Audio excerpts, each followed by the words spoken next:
xubbiga fitriga ee hore waa laga yaabaa inan iyo inan kastoo isguursanaya markay isguursanyihiin kalgacal fitriga dhex mara waa suurtagal laakiin inuu kaasi joogto ahaado oo gurigan isjacaylkaasi uu ku noolaado oo hadday dadku gaboobaan uu la gaboobo oo uu sidii jacaylku u joogaa wuxuu u baahan yahay afcaal iyo dhaqan abuuraya inuu kalgacalkaasi joogo waa taa masalada u baahan markaasi in wax la iska weydiiyo oo la tilmaamo waa taa masalada aan isku dayaya markaa wixii alla ka fudaydiyo subxaanahu wa tacaala inaan soo naqliyo amase soo guuriyo idan kalgacalka qoyska iyo gurigu waa matlab ama waa arrin u baahan sanaaca mushtarika bayna azawjayn waa shay u baahan ninka iyo gabadhuba inay wada beeraan waxaan isku dayayaa markaa kelimaad alxub waalcaatifa aljayaasha ay ka muuqato inaan ka soo naqliyo min kalaami culamaa'i salaf qura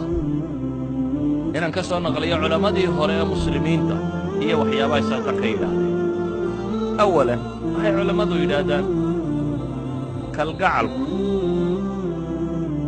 kow aan nin iyo gabadhu kala qaado gabadhu haweenayda inay ninkeeda jeclaato jacayl dhaba jeclaataa waa min addiin waana sifo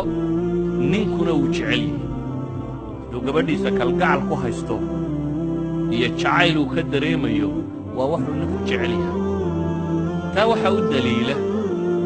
ilaahay qur'aanka markuu sifaynayey dumarka jannada jooga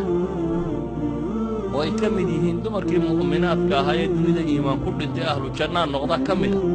dumarkaasi jannada jooga ilaahay markuu sifaynayey subxaanahu wa tacaala wuxuu ku sifeeyey inay yihiin kuwa raggooda jecel inna ansha'nahunna inshaa'an fajacalnaahunna abkaaran curuban atraaba baa ilaahay waxa weeyaan baa ilaahay yidhi curuban haweenka jannadu gabadha muslimaddii inay ahlu jannaa la dhaqan noqotaa waa waxa diinta ku yeedhaysa yani ahlu janno waa dad dhaqan fiican jannada waxa yaalla waa dhaqan wanaagsan saa daraaddeed gabadha muslimadee dunida joogtaana inay dhaqankan oo kala yeelataa waa shay matluuba loo baahan yahay walowlaa haddii aanu ahayn ninku mid ku farxaya inay haweentiisu jeceshay haddaanu ahayn ilaahay uguma sheegeen nimcada uu jannada ku helaya inay